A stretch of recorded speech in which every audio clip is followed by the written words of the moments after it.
এত দাবি করার পরও আহলুস সুন্নাত ওয়াল জামাতকে তারা তালিকাভুক্ত করতে চায় না, সংলাপ করতে চায় না।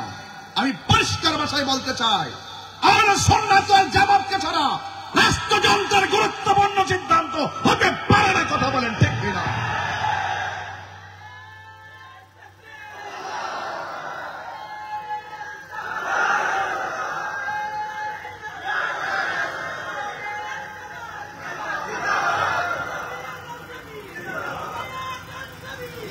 আমার ভাইয়েরা, আমি আজকে ফেসবুকে লিখেছি, যৌক্তিক দাবি আদায়ের লড়াইয়ে আমার দেশের মানুষ গড়ার কারিগর শিক্ষকরা থাকবে রাতের অন্ধকারে খোলা আকাশের নিচে শহীদ মিনারের চত্বরে, আর কিছু উপদেষ্টা শিক্ষক হওয়ার পরও এসির ভিতরে ঘুমাবে।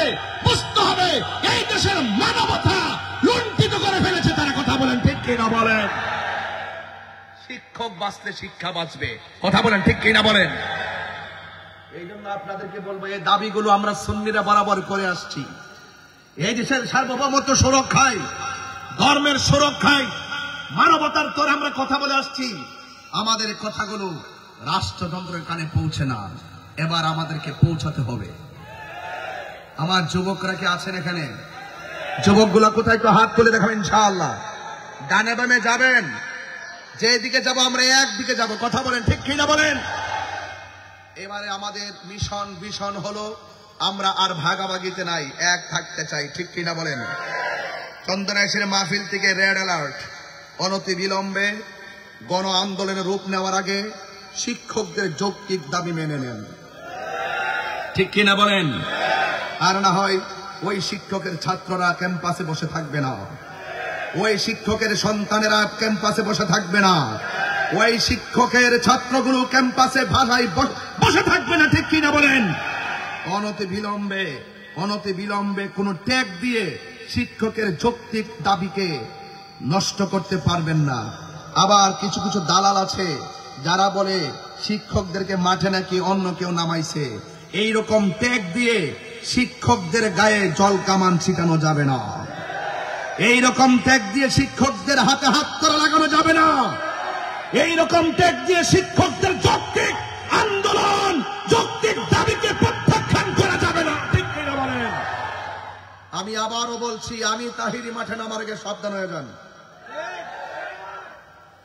যা বলি হৃদয় থেকে বলি, এই দেশে শিক্ষকরা যদি শান্তিতে বাস করতে না পারে, 500 টাকা নাকি দেয় বাসা ভাড়া, আর বেটা বস্তির মধ্যে তো 500 টাকা দিয়া এক বেলার খাবার চলে না। কথা বলেন ঠিক না বেডে? এগুলো শিক্ষকদের সঙ্গে তামাশা করা হচ্ছে, কোটি কোটি টাকা ডানে বামে বরাদ্দ করা হচ্ছে। আর এই শিক্ষকরা কেন সেখানে গিয়ে রাত দিন যাপন করবে? ওরা কেন রৌদ্রে পড়ে আপনাকে দাবি করতে হবে? ওরা কেন রাতের আধারে শহীদ মিনার চত্বরে ঘুমাতে হবে? এটা কি আপনাদের কানে পৌঁছে না? অনতি বিলম্বে পৌঁছান। আর না হয় এই দেশের আমরা যারা শিক্ষকদের আদর্শ তুল্য এবং শিক্ষকদের স্নেহধন্য যারা আছি, আমরাও একজন শিক্ষকের সন্তান হিসাবে, শিক্ষকের ভাই হিসাবে, নিজে একজন শিক্ষকতা করেছি, সেই শিক্ষক হিসাবে আমরা মাঠে নামতে বাধ্য হবো। কথা বলে ঠিক? কারা কারা রাজি আছেন? 2 হাত তুলে দেখা দেবেন ইনশাআল্লাহ। রাজি আছে তো ইনশাআল্লাহ? 1 রেখে দিলাম। 2, আমাদের রাহি ভাই বলছিলেন আমার ইসলামী ব্যাংকের আমাদের অসংখ্য 5000 উপরে কর্মীদেরকে তারা অযথা বিনা কারণে চাকরি থেকে বের করে দেওয়া হয়েছে। ঠিক কিনা বলেন? বড় আফসোস লাগে, বড় দুঃখ লাগে, বড় কষ্ট লাগে। মানুষের বুকে লাথি দেওয়ার আগে একবার নিজের পেটের কথা চিন্তা করেন। ঠিক কিনা বলেন? আজকে আপনি যাকে বের করে দিচ্ছেন, এমনও তো হতে পারে ইন্নাল্লাহা ইউমাহহিলু ওয়া লা ইয়ামহুল, ইন্নাল্লাহা ইউমাহহিলু ওয়া লা ইয়ামহুল। আল্লাহ ছাড় দেয় কিন্তু ছেড়ে দেয় না। তুমি তাকে বের করে দিলে অপেক্ষা করো তোমাকে বের করে দেওয়ার জন্য আবার 3টা বাহিনী লেলিয়ে যাবে। কথা বলেন ঠিক কিনা বলেন? কামা তাদিন তুদান, যেমন কর্ম। এই চোখের পানি কিন্তু বৃথা যাবে না। আমি অনেক শিক্ষকদেরকে দেখেছি আজ চোখের পানি ফেলে কান্না করেছে।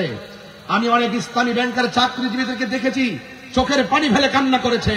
ছোট ছোট পরিবারের বাচ্চা কান্না করেছে এবং ওই চাকরিজীবীর মা বাপ অসুস্থ হসপিটালে থেকে কান্না করছে। কথা বলেন ঠিক কিনা বলেন? অনেকজন মারা গেছে, হার্ট অ্যাটাক করে মারা গেছে, স্ট্রোক করে মারা গেছে। আপনি কি মনে করছেন এগুলো? আজকে দেখেন না যে ডাল ধরা হচ্ছে সেই ডাল ভেঙে পড়ছে। কারণ কি? আজকে বহিষ্কার করছে কারা? দেশ চালাচ্ছে কারা? আমি তো সেটাই এখনো খুঁজ পাচ্ছি না। কে কাকে চালাচ্ছে? এইভাবে তো কোনো রাষ্ট্র চলতে পারে না। কথা বলেন ঠিক কিনা? আমার মতন ব্যক্তি, আমি যেখানে সম্প্রীতি নিয়ে কথা বলি, সার্বভৌমত্ব সুরক্ষায় কথা বলি এবং ধর্ম সুরক্ষায় কথা বলি, ধর্মান্ধদের বিরুদ্ধে কথা বলি, মানবতার তরে মাথায় বস্তা নিয়ে গলা পানিতে নেমে মানুষের ঘরে যাওয়ার চেষ্টা করি, সেই মানুষটাকে অযথা বিনা কারণে আপনারা মামলা দিয়েছেন। আপনারা কারা দিচ্ছে, কারা করাচ্ছে, এগুলো ফাইন্ড আউট করার জন্য তো একটা গ্রুপ লাগবে। এদেরকে তো ধরার জন্য একটা গ্রুপ লাগবে। এদেরকে ধরার জন্য আহলুস সুন্নাত ওয়াল জামাত যথেষ্ট, এই দেশের পীর মাশায়েখ যথেষ্ট। এই জন্য আপনাদেরকে ঐক্যবদ্ধ থাকতে হবে। আমি শুরুতে কথাগুলো না বললে হয়তো পেছনে আপনাদের অনেককে আমি পাবো না। এই জন্য দ্বিতীয় দফা হিসাবে আমি ইসলামী ব্যাংকের চাকরিচ্যুত কর্মচারীদের চাকরি ফিরিয়ে দেওয়ার প্রস্তাব করছি। 3, আমাদের এই দিক দিয়ে আমাদের ওয়াকার ভাই যাচ্ছিলেন, তাকে 3 জন গলার মধ্যে দাও ধরে ছুরি ধরে তার ক্যামেরা যা আছে তাকে আহত করে নিয়ে যাওয়া হয়েছে। আজকে কয়টা দিন পার হয়ে গেল, আমরা কি কোনো সন্ধান পেয়েছি? এই সন্ধান পেয়েছি? এই রাস্তায় কি এইরকম আগে কি এরকম ছিল? তাহলে ওপেন ডাকাতি, ওপেন চুরি, ওপেন ছিনতাই, ওপেন খুন, ওপেন গুম, ওপেন মব ভায়োলেন্স, এগুলো ছাড়া বাংলাদেশের মানুষের নিরাপত্তাকে লুণ্ঠিত করেছে। কথা বলেন ঠিক কিনা বলেন? এই জন্য আমাদের নিরাপত্তা নাই, আমাদের অসংখ্য গাড়ি ঘোড়া ভেঙেছে। এই জন্য এই রাস্তাঘাট আমাদেরকে সুরক্ষা করতে হবে। এই রাস্তাঘাটের চুরি ছিনতাই এবং খুন গুম মব ভায়োলেন্স থেকে যদি সমাজের মানুষকে আপনি যদি শান্তিতে রাখতে চান, তাহলে একটি শান্তিপ্রিয় গোষ্ঠী তৈরি করতে হবে। এই চন্দনেশের সেই শান্তি প্রতিষ্ঠিত করার একমাত্র ফোর্স এবং সার্চ পার্টি হলো আহলুস সুন্নাত ওয়াল জামাত।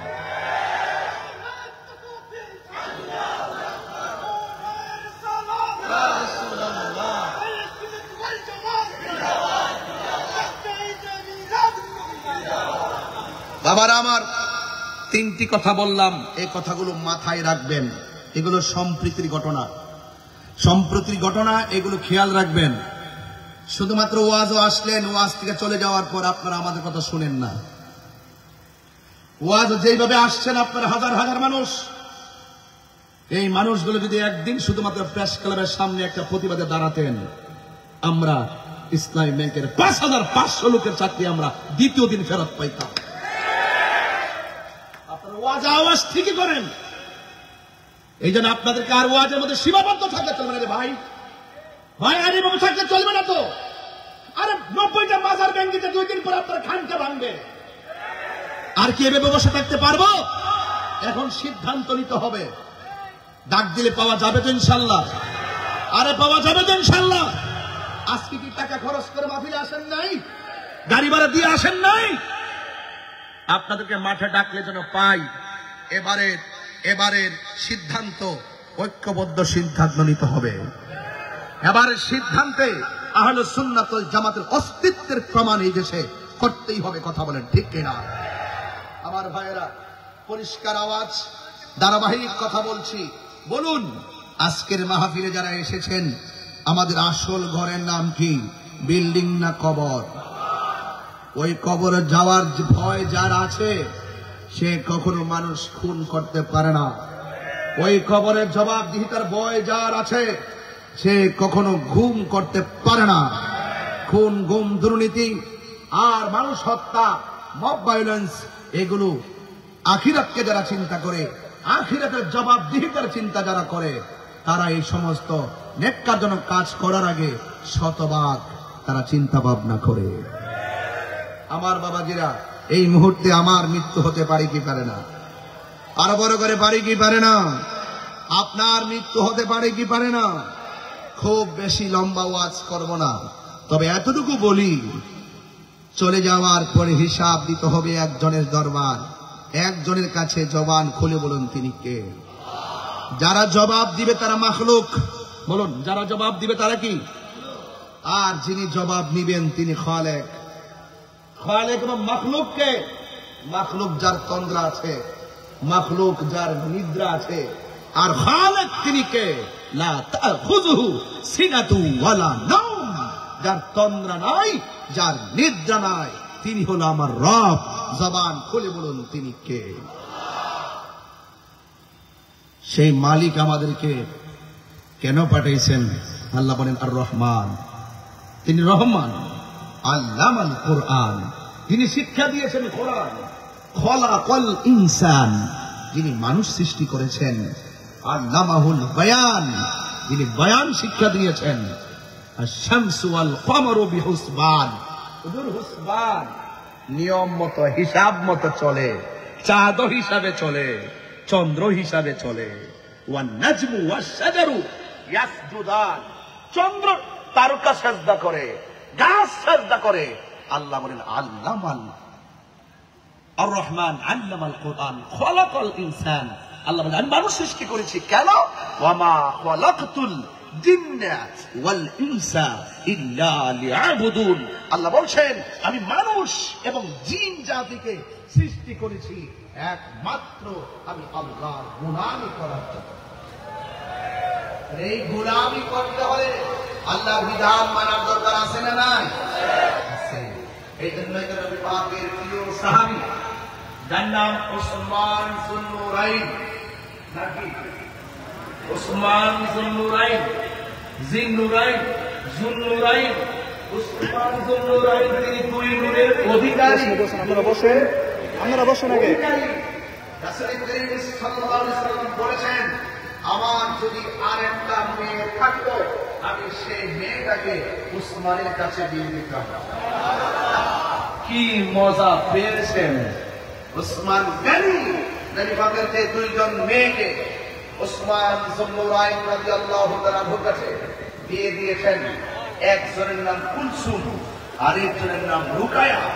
রাসূল বলেন আরেকটা মেয়ে থাকলে আমি সেটাকেও উসমানের কাছে দিয়ে দিতাম। উসমানকে কি বলা হয় জানেন? উসমান যুন্নুরাইনকে জামিউল কুরআন বলা হয়। জামিউল কুরআন বলা হয়। কুরআন ছিল আলাদা আলাদা আলাদা।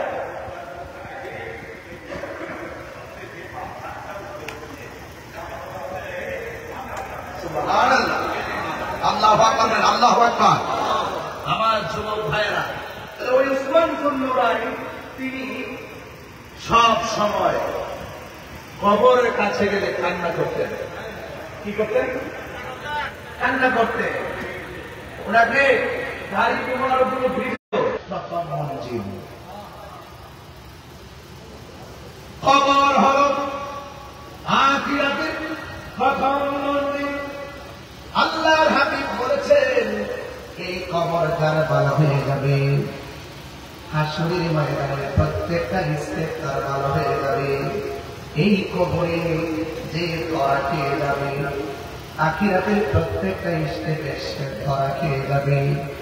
এই জন্য নবীর প্রিয় সাহাবী ওই কবর থেকে তিনি চোখের পানি ফেলে কান্না করতেন। ও আমার যুবক ভাইরা, এই কবরে যাওয়ার আগে আপনাকে আল্লাহ চিনতে হবে। এই কবরে যাওয়ার আগে আপনাকে রাসূল চিনতে হবে। এই কবরে যাওয়ার আগে আপনাকে আল্লাহর বিধান মানতে হবে। আল্লাহ রাব্বুল আলামিন এই পৃথিবীতে আমাদেরকে পাঠিয়েছেন। ও বন্ধু, শুধুমাত্র তাই নয়, আল্লাহ বলছেন বান্দারে আমি আল্লাহ করে বড় মায়া করে পাইছি, কিন্তু কোন জায়গায় কখন মৃত্যু হবে আমি আল্লাহ ছাড়া পৃথিবীর কেউ জানে না।